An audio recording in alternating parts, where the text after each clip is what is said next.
안녕하세요. 붓다로드 삼국유사편 의회편 오늘 말씀드릴 거는 보양 이목입니다.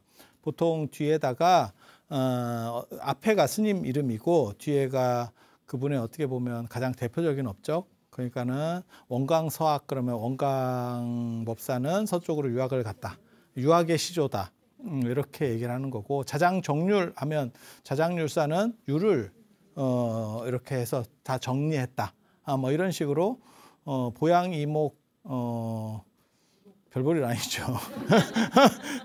보양은 스님 이름인데 이목은 용궁에서 만난 용왕 아들 이름이에요.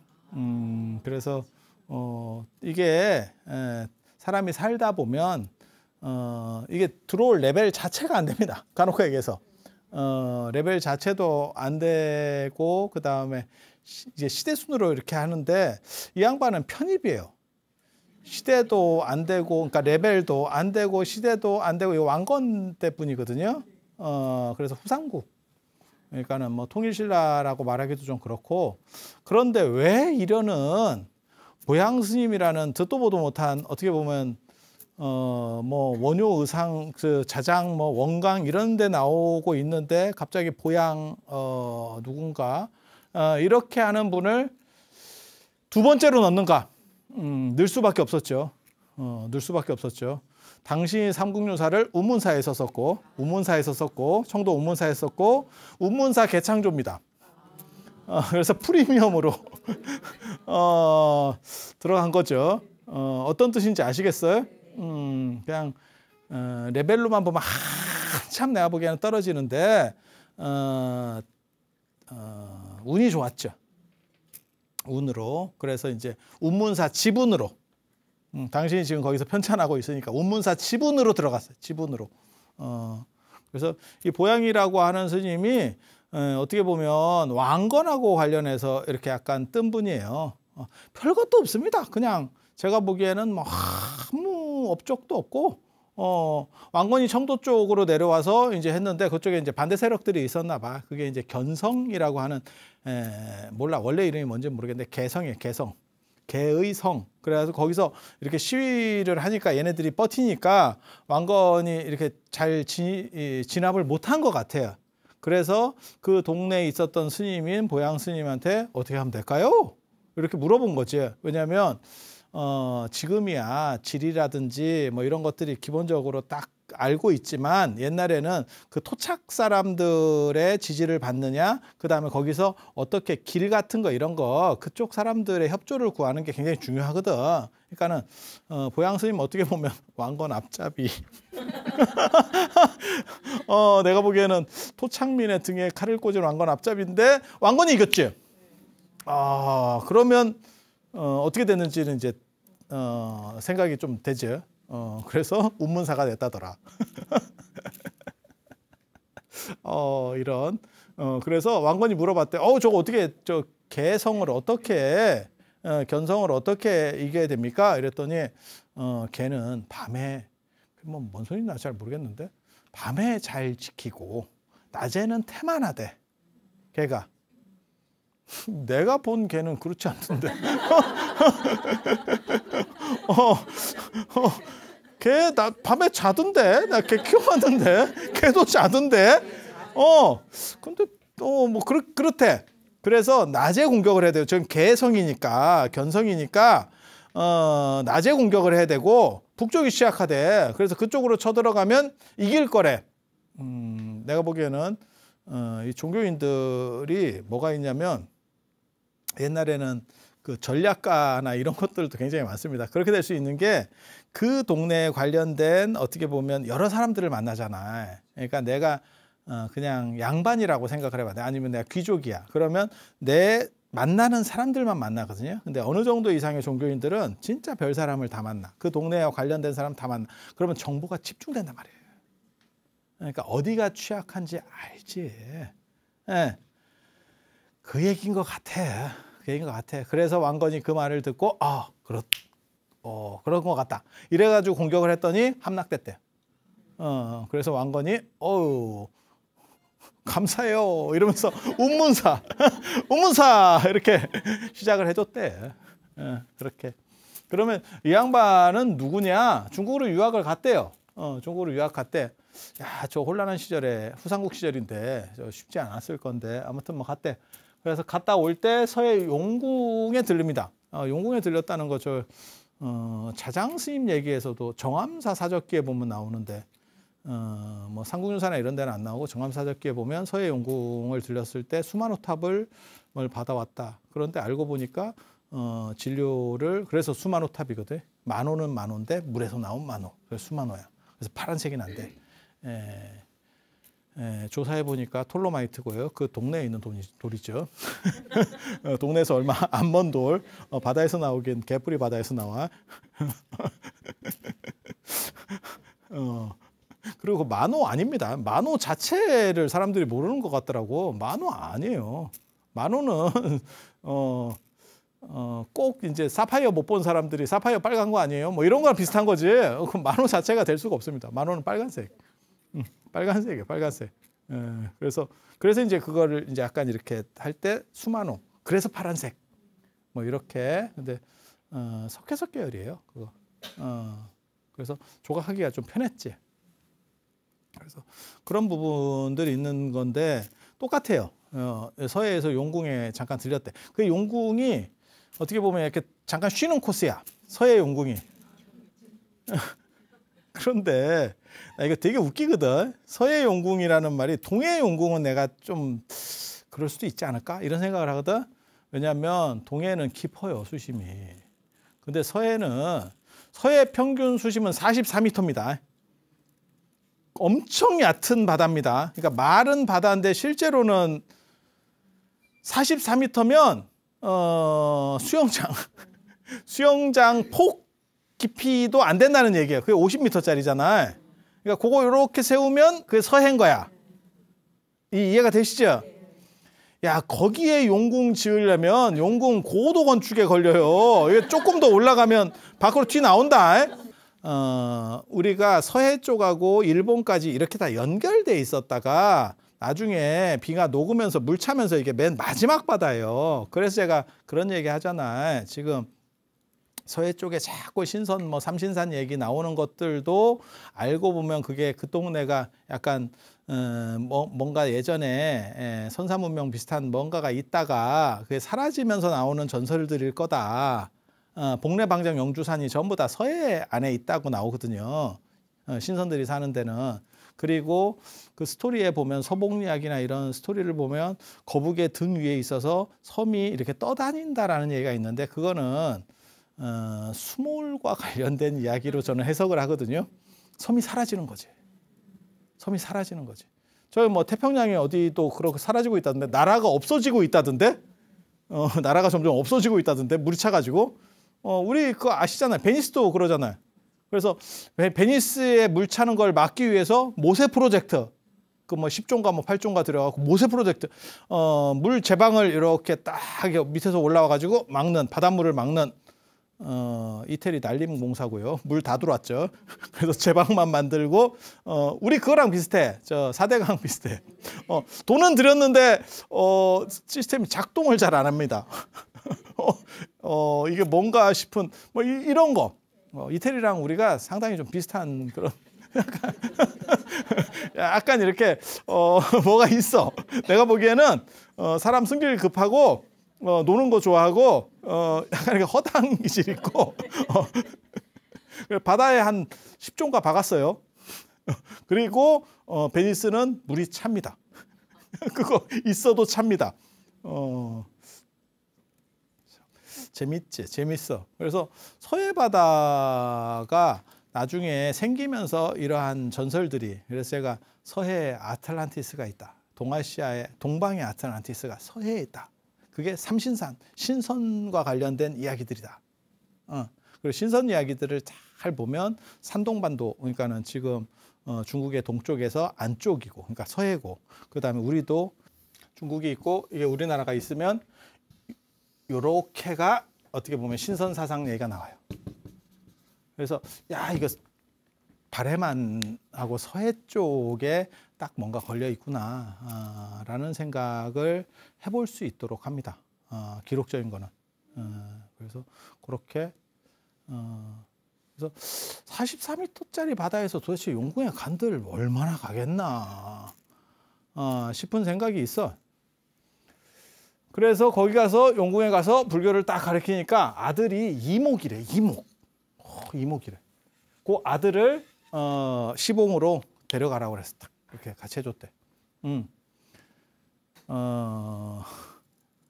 처용하고 똑같은 얘기입니다. 처용하고 거의 비슷한 얘기입니다. 그러니까 스토리가 서해냐 동해냐의 차이일 뿐이지 똑같아요. 개인적으로는 저게 유리눈이라는 뜻이거든요. 어떤 생각 딱 드세요? 외국인. 눈파란 외국인. 예. 아니 이게 여러분들은 이제 이런 것들을 자주 안 보시니까 이게 견적이 빨리빨리 안 나오는 거고 우리 같이 이렇게 계속 이런 걸 보는 사람들은 옛날 사람들이 뭘 얘기하려고 했던 것 같다. 그 자료가 흔들리고는 있지만 대충 이제 생각이 되는 거지. 그러니까 그 우리도 예전에 지금은 우리가 익숙하게 보니까 그렇지 파란 눈 이런 거 막 에메랄드빛 가들 이런 눈 이런 거 있잖아 배우들 그런 거 보면 막 되게 이쁘고 막 이랬었잖아요. 지금은 흔해서 별 볼 일 없지. 지금은 그런 눈이 있으면 칼라 렌즈인가 이제 이렇게 되는 시절이고 아니 그렇잖아. 저게 그러니까 동해안의 처용이라고 하는 사람도 아니야 아랍 쪽 계열이었을 거라고 생각을 하거든요. 아니면 중앙아시아 쪽 그런 쪽 사람이고 그런 사람이 이제 좀 생긴 게 다른 거지. 그거 이제 괴릉이나 이런 데 유적에서도 나오는 거니까 모습으로 보이는 거니까 그래서 외국인 의장대 같은 게 있었다는 기록들이 있어요. 그래서 그런 사람들 중에서 이제 굉장히 좀 특이하게 생긴 그게 이제 벽사 삿된 거를 쫓아내는 어떻게 보면 우리 어렸을 때 양키 그래가지고 저 막 눈도 크고 막 코도 크고 막 이런 스타일로 촌 사람들이 봤었던 그게 처용에 대한 뭐 역병 균을 쫓아낸다라고 하는 그런 설정을 오는 거고 여기도 이제 또 다른 푸른 눈의 사람에 대한 이야기가 섞여 있는 거예요. 그러니까 외국 갔다 오면서 어떻게 보면 누구를 데려온 거지. 외국인을 데려왔을 수도 있겠다 싶어. 그래서 같이 왔대. 예, 같이 왔대. 그래서 적갑사 그러니까는 운문사의 원형이에요. 원형. 그러면서 이 서해용왕이 뭐라고 얘기했냐면 작갑 까치가 이렇게 쫓는 데에 절을 세워라. 오작갑이라 그래가지고 저기 뭐 작갑사들이 예전에 청도 쪽에 있었대. 그걸 다 합쳐서 나중에 신라 말에 무너지고 그걸 뭐 대작갑을 만들었다 뭐 이러는데 이 근처로 온 거예요. 왔더니 여기도 지난 시간에 원광 서학 때도 이 비슷한 문제가 벌어졌거든요. 보양이랑 섞였다라는 이야기가 나왔는데 여기서도 똑같은 얘기가 나오는 거예요. 그쪽에 오니까 원광이 나타났대. 잘 왔다 친구요. 이러면서 딱 널 기다렸다. 근데 이런도 뭐라고 썼냐면 300년이나 차이가 나는데 왜 이렇게 그러니까 원광도 여기서 살았다 그랬었잖아요. 이쪽 운문사 이쪽에서 살았다 그랬었잖아요. 처음에 수나라에서 돌아왔을 때 이 근처에 살았고 거기 지난 시간에 제가 그거 설명 안 해드렸는데 거기서 점찰과 관련된 지장 점찰선하고 업보경 그 관련된 어떻게 보면 신앙운동을 그쪽에서 전개를 했었어요. 그게 주사위 같은 거 만들어서 이렇게 딱 던지고 거기에 이제 자기 문제점이 드러나면 참여하고 이러면서 어떻게 보면 신행운동을 하는 거예요. 신행운동 하는 거예요. 그래서 그런 식의 운동들을 펼쳤던 그러니까 원광이라고 하는 아주 강력한 사람이 여기에 머물렀었고 나중에 황룡사로 옮겨간 뒤에도 사람들이 그 센 사람에 대한 기억을 가지고 있는 거죠. 그리고 예전에는 지금같이 과학이 발전하지 않았을 때는 그런 센 분이 있으면 그런 분이 우리 마을을 수호한다 이런 생각들이 있어요. 그 센 사람이 지켜줬으면 이해가 되십니까? 그래서 마을에 약간 신격화되는 그런 부분들도 있고 그런 상황에서 보양이 왔을 때 원광과 연결시키려는 그게 마을 사람들의 생각인지 안 그러면 보양 계열 쪽에서 그런 생각을 했는지 자기가 자리 빨리 잡으려고 한마디로 얘기해서 내가 그 양반의 후신이야 뭐 이런 식의 이제 약간 이야기 썰을 만드는 거죠. 그래서 원광이 나타나서 잘 왔다 친구야를 해줬대. 반갑다 친구야 이러면서 그래서 정가요 이러면서 이제 보양이 거기에 털을 잡게 됐다는 거예요. 그렇게 해서 어디에 잡아야지 이렇게 해서 북쪽 고개에 이렇게 딱 올라가서 보니까 5층 탑이 눈에 보이더래. 그쪽에 가보니까 탑이 없더래. 그런데 서해 용왕이 뭐라고 했냐면 작갑 까마귀가 까치가 이렇게 쫓는 그 털에다가 절을 지어라. 그러면 어진군주가 나와서 삼국을 평정할 것이다. 이거 후삼국입니다. 여기서 지금 말하는 거 후삼국. 어진군주 누구냐면 왕건입니다. 결과부터 얘기하면 왕건입니다. 그래서 왕건이 나올 거다. 이 얘기는 뭐냐? 처음부터 왕건 쪽에 줄 선 거 아니에요? 이게 지금 왕건 쪽에 줄 섰으면 부럽고요. 영험한 겁니다. 영험한 겁니다. 정답. 왕건 정답. 우리는 알고 있잖아.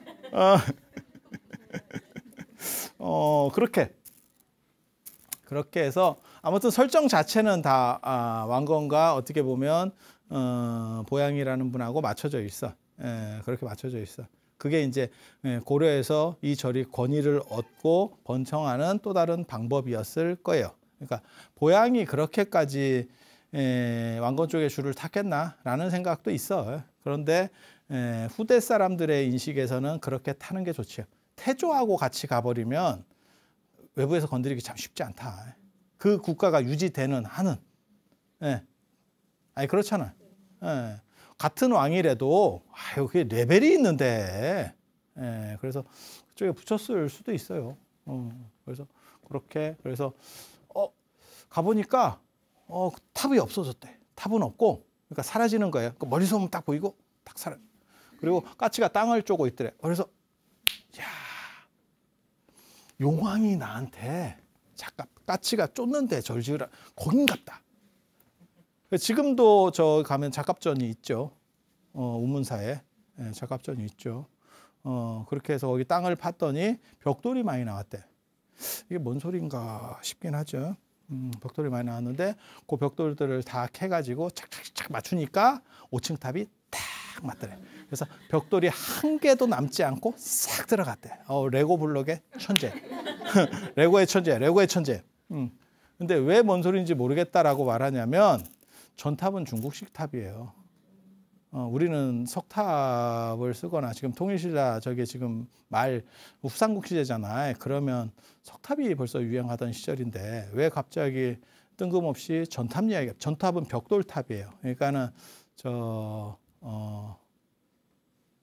벽돌들을 이렇게 구워가지고 탑으로 쌓는 거거든요. 그거 안동 쪽에 가면 있습니다. 물론 아예 우리나라에는 없습니까? 아니면 안동 신세동 탑 이런 것들은 실제로 전탑이고 그거는 통일신라 시대 탑이에요. 그런 탑들이 있어요. 근데 안동 쪽으로는 저는 무슨 생각을 하냐면 중국에서 피난민들이 나중에 낙동강 쪽으로 들어왔을 거다. 그래서 그쪽에 정착해서 중국 어떻게 보면 차이나타운이 하나 만들어진 거지. 그래서 그들의 방식으로 탑을 만들게 된 거지. 네, 그렇게 생각하는데 청도 쪽에 중국식 탑? 벽돌탑에 대해서 알만한 사람은 당신 아니요? 왜? 중국 유학 갔다 왔잖아. 중국은 벽돌탑을 만들고 우리는 석탑을 만들고 일본은 목탑을 만들거든요. 근데 땅을 파서 벽돌탑이 나올 확률은 별로 없습니다. 그건 거의 기대할 수 없는 확률이거든요. 아니 그 생각을 해봐. 우리가 땅 팠는데 땅 파서 유적이 나올 수는 있어. 그런데 그리스의 파르테논 신전 같은 게 나왔어. 야 그러면 굴하지. 우리나라 양식이 나와야 될 거 아니야. 이게 그리스 양식이 갑자기 나오면 이게 예전에는 그리스였나 우리가 이렇게 할 수는 없잖아. 근데 이 스토리가 그런 거예요 지금. 스토리가 그런 거예요. 그래서 약간의 냄새가 나지. 약간의 냄새가 나.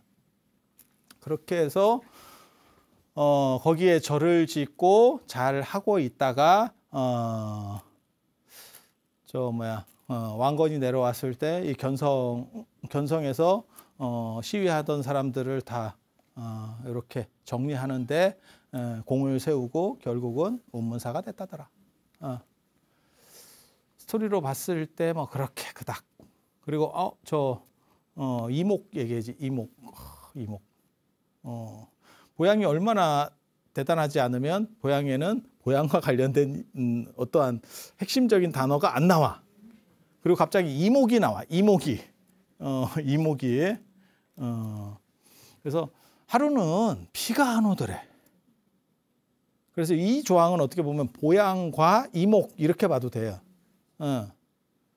그래서 하루는 비가 안 오더래. 그러니까는 보양이 뭐라 그랬냐면 가만 보니까 네가 용왕 아들이잖아. 그러니까 비를 좀 내려봐라. 이렇게 했다는 거예요. 그랬더니 비를 오게 했대. 내가 또 용왕 아들이잖아. 이거 뭐 페르시아 쪽의 조라스터교인가 뭐 이런 생각도 좀 들고 이게 불로다가 뭐 이렇게 좀 찢으면서 비 내릴 때까지 계속 하면 되거든. 예. 그렇게 해서 비가 내렸대. 비가 내렸는데 그런 식으로 어떻게 보면 사사로운 신통을 쓰는 것은 안 맞는데 그래서 하늘에서 이목이 어디 있느냐 그래서 잡으러 왔어. 근데 이게 좀 말장난이거든. 그래서 내가 여기 써놨는데 이게 유리눈이라는 뜻이거든. 유리눈은 푸른 눈 아니면 우리랑 다른 눈이라고 해석을 해도 돼요. 그리고 푸른 유리, 로만글라스나 이런 거 지금 삼국시대 때 나오는 거나 통일신라 시대 때 나오는 거나 보면 다 푸른 유리예요. 이게 훨씬 이쁘거든. 그냥 투명보다. 그리고 그 당시에는 투명도를 지금같이 유리가 주지를 못해. 그러니까 색을 넣는 게 훨씬 유리하거든요. 그래서 아마 푸른 눈일 거다라고 생각을 하는데 보양 이목에서의 이목은 이 이목입니다. 배나무라는 뜻이에요. 그래서 보양이 하늘에서 쉽게 말해서 천사가 내려와 가지고 이목이 어디 있느냐 그랬더니 뜬금없는 말장난을 졸 앞에 배나무를 가리키면서 이목 저거 아닙니까? 배나무 아닙니까? 이렇게 했대. 이게 무슨 야 이거 지금 무슨 아저씨 개그도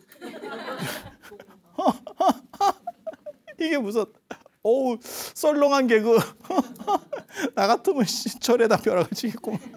그랬더니 그래요? 이러면서 낚여가지고 배나무에 벼락을 치고 갔대.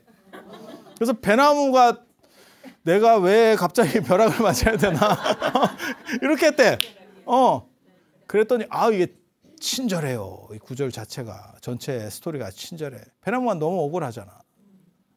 이목인데 이목이라고 해서 벼락이 일로 떨어져야 되는데 일로 떨어졌다는 거거든. 그러니까 너무 좀 웃기니까 스토리도 당신들도 쓰면서 좀 웃겼는가 봐. 그러니까 뭐라고 쓰냐면 용왕 진짜 이목이 그 나무를 만지니까 나무가 아물어졌대. 또 뭐라고 나오냐면 그게 이목이 낫게 한 게 아니고 나무를 치료한 게 아니고 보양이 해서 이렇게 주술을 외우니까 이게 다 회복이 됐다더라. 그 다음에 나오는 게 양지스입니다. 이게 시대의 순으로 정리를 한 것 같거든요. 그래서 양지스님 선덕여왕 때 요는 시대 순도 아니야. 그냥 끼어든 거라니까. 요 왕건 때니까. 갑자기 뜬금없이 네가 왜 이게 안 그러면 이런 스님이 안 넣는데 운문사 쪽에서 이런 스님 공양 드시러 가셨을 때 살짝 넣었을 수도 있고. 근데 운문사 입장에서는 굉장히 큰 게 들어간 거예요. 들어갈 내가 보기에는 잽이 자체가 안 되는데 급 자체가 안 되는데 양지사석이라고 양지스님, 낭지스님이 있고 낭지스님은 구름 타고 다니는 스님이에요. 양지스님은 저게 이제 석장을 지팡이를 움직이는 스님이에요. 그 사석이야. 지팡이를 부린다. 딱 이렇게 그 얘기를 해줄 저분을 전에 그 역사 스페셜 이런 거 나올 때는 우리나라의 미켈란젤로 뭐 이렇게 했었거든요. 예술가입니다. 그리고 저는 저 양지는 아마 한국 사람이 아니었을 것 같다라는 생각을 하거든요. 뭐 서역 사람이든지 뭐 아랍 쪽에서 넘어왔든지, 그러니까 아랍이라고 해서 불교를 얘기하는 게 이슬람을 얘기하는 게 아니에요. 그쪽에서 넘어온 불교와 관련된 사람들.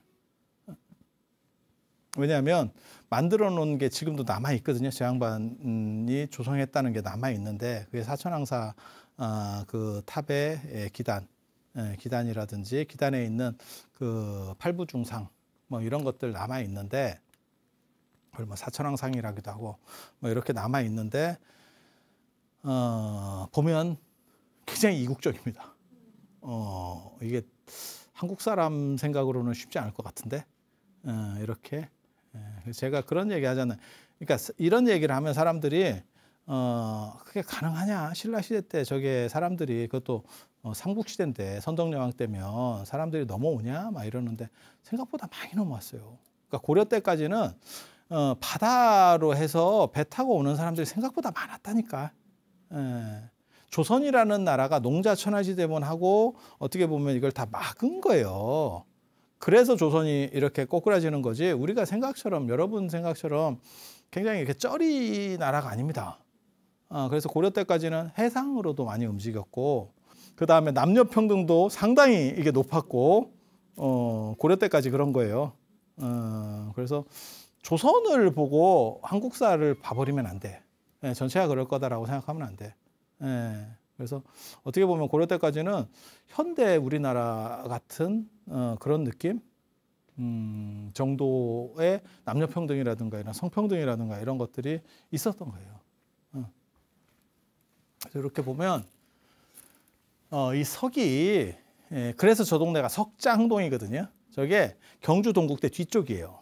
그래서 석장사 이러는데, 그래서 석장이 뭐냐면 지팡이입니다. 지팡이, 스님들 지팡이 이렇게 해가지고 이렇게 고리 있는 지장보살 이렇게 들고 계시는 지팡이 같은 거, 고리가 6개면 6환장, 그래서 사방으로 있으면 12환장이 있어요. 12환장까지.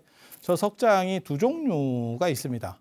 하나는 단석장, 짧은 석장과 긴 석장 두 가지가 있어. 긴 석장은 진짜 지팡이 용도예요. 이렇게 찰랑찰랑 하면서 다니면서 소리도 내고, 소리를 내는 이유가 뭐냐면 저게 뭐 6개 6환장이기 때문에 육도 윤회하는 중생들을 뭐 구제한다 뭐 이런 썰도 있는데, 소리를 내서 짐승들이 다가오지 못하도록 산길이나 이런 갔을 때, 그리고 뭐 멧돼지나 뭐 사슴이나 이런 게 와도 사실 사람이 이기기 힘들잖아. 그러니까 그런 걸로 지팡이로 이렇게 때려서 어떻게 보면 자기 방어를 하는 그런 용도의 물건이에요. 그리고 이렇게 소리를 내서 최대한 쇳소리나 이런 쇳소리하고 불을 짐승들은 다 두려워합니다. 그래서 좀 떨어지게 하는 그런 효과들이 있었고, 그래서 호신용이라고 보면 되고, 뭐 일설에는 뭐 그렇게 탁 소리가 나면 이 소리들을 들으면 미물들이 다 이렇게 제도가 되고, 그 다음에 내가 지나가니까 뭐 개미나 무슨 뭐 이렇게 조그만 이렇게 벌레들, 산에서 사는 벌레들이 길을 피해라 라고 하지만 그런 곤충들은 아마 못 들을 걸, 이 소리. 이 소리 듣고, 개미가 이 소리 듣고 피하지는 못할 것 같은데, 그냥 생각해봐도. 개미 귀에 저게 들리면 인간 귀에도 지구 도는 소리는 안 들리잖아. 지구 돌 때 소리 난다. 이게 지금 소리 난다. 우리가 못 들은 것뿐이지 계속 지금 돌면서 우리가 팽이 위에 있는 거잖아. 엄청난 소리가 난다는 거예요. 그래서 그런 식의 썰들이 있어요. 썰들이 있는데, 이렇게 해서 진짜 지팡이가 있고, 또 하나는 단석장은 목탁 요령과 더불어서 아낍니다. 그러니까 의식 같은 거 할 때 석장을 흔들어, 잡고 착착착착 흔들어. 그러면 찰랑찰랑 이렇게 약간 심벌즈 같은 소리가 나요. 심벌즈 같이 맑은 소리는 아닌데 약간 혼탁한데, 그래서 한 사람은 목탁을 치고 한 사람은 뭐 요령을 들면 한 사람은 석장을 흔들어. 이렇게. 그래서 석장이 지금도 밀교 의식이나 이런 데서 남아 있어요. 근데 우리나라에서는 이 석장 흔드는 거는 사라졌어. 없어. 그런데 석장 유물들이 생각보다는 많이 나와요. 그래서 이게 여기 보면 신뢰용 석장 같아요. 신뢰용 석장이 기록에 남아 있거든요. 저기 대산 오만진신주 할 때도 그 얘기를 했었어요. 석장이 도는 걸 보고 시간을 알았다. 방 안에서 온다는 얘기거든요. 그거는 신뢰용이에요. 그거 신뢰용이라고. 밖에 나갈 때 지팡이로 쓰는 용도가 아니고. 그런데 이 낭지 스님은 석장 택배를 합니다. 그래서 먹을 게 떨어지면 거기다가 이렇게 포대화상보다 편해. 포대를 달아서 날려. 그러면 신도집에 가서 석장이 이렇게 저 왔는데요. 이렇게 뚱뚱 해가지고 쌀 같은 걸 주면 석장이 날라오는 거야. 야, 이게 아마존도 실패했다는 드론 택배의 어떻게 보면 원조가 아닌가 싶은 뭔가 뭘 얘기하는지는 정확하게 잘 모르겠는데 아무튼 신기해요. 그래서 석장을 부린다 그래서 양지는 석장을 부린다. 그래서 양지사석이에요.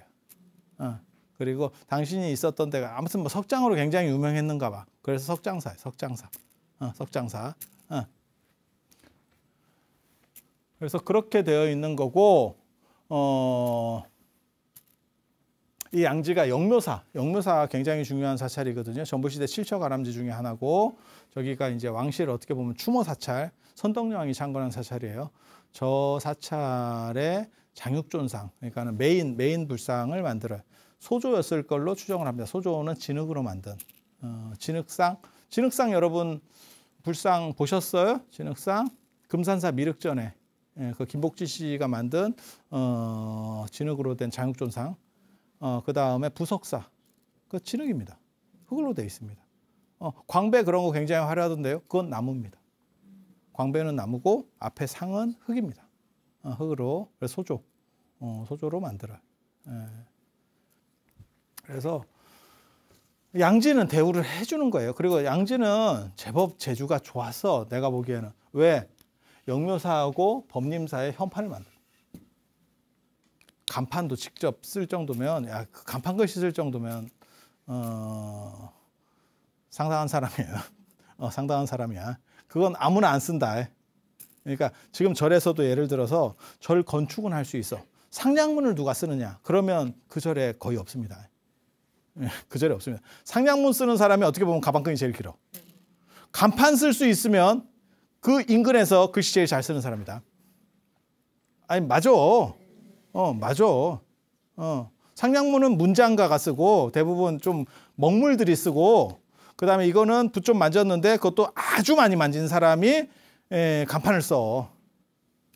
그래서 보통은 그런 절들에서 해결 못하고 좀 알려진 사람들에게 의뢰를 하죠. 그럼 그 사람은 되게 아이러니하게도 한번 가보지도 않고 갑자기 그 절에 간판을 써. 아니야, 진짜라니까. 그리고 사천왕사의 팔부 신장상을 만들었는데 근데 사천왕으로 지금은 유물들이 다 있어요. 그래서 이렇게 보면 아마 착각을 한 게 아닌가 싶기는 한데 그리고 석장사에 벽돌 가지고 탑을 만들고 조그만 탑을 만들고 거기에다가 뭐 3,000불을 이렇게 조각을 했대. 그러니까 이 사람의 기술은 찍는 거예요. 흙을 가지고 찍어서 굽는 거거든요. 그러니까 대량 생산이 가능해. 그래서 3,000불을 모셨대. 그런데 석장사를 발굴했을 때도 그렇게 벽돌에서 불상들이 좀 나왔어요. 그래서 그게 그거 아니냐? 라는 정도의 추론을 해보고 있습니다. 그래서 요 영묘 사건을 맡았다고 하는 거는 그 당시 어떻게 보면 왕실 사찰, 선덕여왕이 가장 중요시하게 여겼던 저 사찰하면 영묘사, 그 다음에 분황사 이런 절들이거든요. 황룡사 아닙니까? 황룡사는 진흥왕이 벌써 지어놨죠. 선덕여왕은 구층 목탑만 추가한 거고요.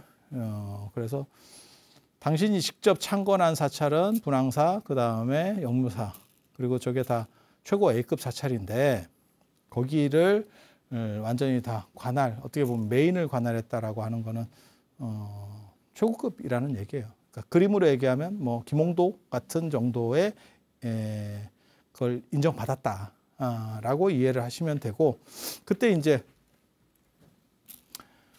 영묘사에 아마 장육존상 모실 때 같아요. 그때 흙 같은 걸 날랐대. 그게 풍요라고 하는 노래로 지금까지도 남아 있습니다. 그러니까 바람의 노래, 말장난 같기도 하고 바람결에 흘려가는 노래일 수도 있고 진짜 나의 바람이 실린 노래일 수도 있고, 약간의 말장난 같기도 하고.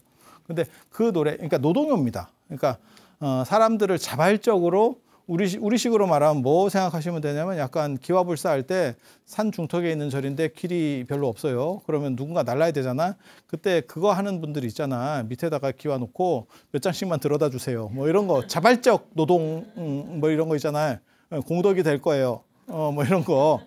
근데 그렇게 해서 왕실사찰 일반 사람들은 잘 들어가기 힘든 왕실사찰의 본존을 내가 옮긴 흙으로다가 모시겠다. 그거는 저 양지가 어떻게 보면 약간 인권의식이 있었을 수도 있겠다라는 생각이 있어요. 그리고 그거는 일반 계급제하고는 다른 식 사고거든요. 왜냐하면 인도 같은 경우는 도자기에 유약이 발전하지 않거든요. 그 이유가 뭐냐? 하위 카스트가 먹은 식기가 씻어서 상위 카스트에게 오면 오염된다라고 보기 때문에 그렇거든요. 그래서 유약 처리를 안 하고 깨버려요. 그릇을 깨버려요, 아예.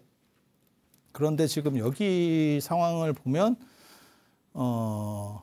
신분을 넘어서, 그러니까는 임금도 절을 해야 되는 그 왕실 사찰의 불상을 일반인들이 다 십시일반으로 흙을 가지고 오게 해서 만들겠다. 야, 이거 상당히 민중적 의식이 있는 거예요, 지금. 민중적인 생각이 있는 거라니까. 그래서 일반 신라 사회의 일반인들과는 다른 사고를 하는 게 보여. 예. 그거는 외부에서 들어온 사람일 확률이 상당히 있어요.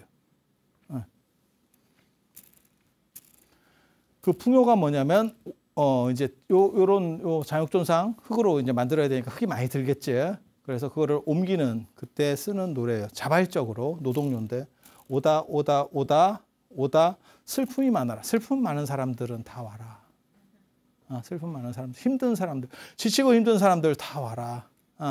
이 불사에 참석을 해라. 슬픔 많은 우리들이여 공덕 다 끌어와라. 그렇게 되면 너의 인생은 바뀔 것이다. 힘들고 지쳐서 하는 것들이 지금 다 너네가 전생에 문제가 있어서 그래. 요번에 여기에 힘든 거 아니다. 뭐 돈 내라는 거 아니다. 흙 좀 잠깐 날라주면 너네에게 그 공덕이 마일리지로다가 꽂히면서 너네 삶이 바뀔 거다. 야, 저거 엄청 올렸을 것 같은데? 아니, 돈을 내라는 것도 아니고 모든 사람이 그냥 참석해서 조금씩 해줄 수 있는 거잖아. 그리고 저게 불교 시대라는 생각을 해봐. 그리고 왕실 사찰을 하는데 여러분들이 십시일반으로 옮기면 그걸로 처리를 해서 내가 불상을 만들어 주겠습니다. 야, 저거 엄청난 인기. 그게 양지 이름이 지금까지 남아있는 이유라고 저는 생각을 해요. 그러니까 민중을 등에 업었지. 저렇게 한번 터트리면 대중적 인지도는 막 쫙 올라갈 겁니다. 그래서 진짜 생각 잘했지. 그리고 저런 생각은 신라의 어떻게 보면 요 층위 골품제 속에 있었던 사람들로서는 쉽지 않은 생각이에요. 하지만 외국인이라면 이게 충분히 가능하죠. 충분히 가능한 사고죠. 왜? 그들의 문화는 우리하고 다르니까. 그래서 우리나라에서도 그런 거 있잖아. 외국인들 들어와가지고 이렇게 좀 약간 이상한 짓 하고 그러다가 이거 아메리칸 스타일 뭐 이런 식으로 해서 빠져나가고 뭐 그런 거 생각하시면 돼요. 그런데 인력상 그러니까 저 양지 지금 이름이 남아 있는 이유는 저렇게 민중적이었다는 거 한 가지하고 그 다음에 하나하나를 자기가 조각을 해서 만든 게 아니고 찍는 방식을 사용했다. 그러니까 틀에 넣고 그것들을 찍어서 도자기로 굽는 뭐 이런 식의 일들을 했으니까 많이 퍼질 수 있는 거예요. 그러니까 우수한 능력이 있어도 작품 하나 만드는데 한 3년 걸려요. 뭐 5년 걸려요. 야, 몇 개나 하겠냐? 그냥 생각을 한번 해봐. 그러면 그게 이름이 나겠어요? 그러니까 김홍도가 이름이 난 이유 중에 하나는 아주 섬세하고 잘 그린 그림도 있어요. 뭐 송화맹호도 뭐 이런 거 굉장히 잘 그렸거든요. 그런 것도 있지만 우리가 흔히 아는 그림들이 있어요. 약간 풍속화 같은 거. 진짜 대충 그린 거. 이렇게 그냥 딱 보고 그냥 순간에 뭐 춤추는 거 무동 그 다음에 무슨 뭐 서당 풍경 뭐 이런 것들 있잖아요. 그러면 그거 그냥 순식간에 그리거든요. 또 얼마나 빨리 그렸으면 손가락 방향이 잘못되고 막 이런 게 있어요. 오게티가 있어. 왜? 그 사람은 보는 순간 머리에 찍어 스캔을 해. 그리고 그냥 순식간에 쫙 그리는 거거든. 그리고 이 먹이라는 것은 일회성이에요. 한 번 나면 지울 수가 없다니까. 그러니까 그냥 쫙 그리는데 너무 빨리 그리다 보니까 손가락이 뒤집어져 있는 경우도 있고 뭐 이런 경우 실제로 그게 많이 있어요. 그 얘기는 뭐냐? 너무 빨리 그린 거예요. 그분이 뭐 그런 정도 생각을 못했을 리는 없고, 근데 급하게. 그리고 그런 작품들이 더 그런 게 많고 친숙하고 많아지기 때문에 그 양반의 이름이 남는 거거든. 그래서 양지도 그런 방식을 이렇게 어떻게 보면 찍어내는 방식, 그게 대량 생산이라는 게 가능했고 양지의 이름이 더 많이 퍼질 수 있는. 그리고 사람들이 그 작품을 보면서 이게 누구 거야? 이러면 이제 양지 거예요. 뭐 이렇게 하는 일들이 벌어졌다는 생각을 해. 그래서 양지가 하는 행동들을 보면 뜰 수 있는 구조. 생각보다 약한 사람인데 뜰 수 있는 구조를 갖추고 있다. 그리고 또 뭘 볼 수 있냐면 저 시대에는 고려시대 때까지도 저런 양지를 늘 정도로 예술가를 대우했구나. 승려 예술가예요. 그런데 대우를 했구나. 실제로 고려불화에도 뭐 해어 스님 뭐 이런 사람들이 수월관음도 그림에 자기 사인을 남기거든요. 그거는 뭐냐? 예술가들이 대우받는 거죠. 그러면 명작이 나옵니다. 그게 조선과는 큰 차이예요. 오늘 이 정도 하고 다음 시간에 의회편 이어서 할 수 있도록 하겠습니다. 자, 들어주셔서 감사합니다. 감사합니다.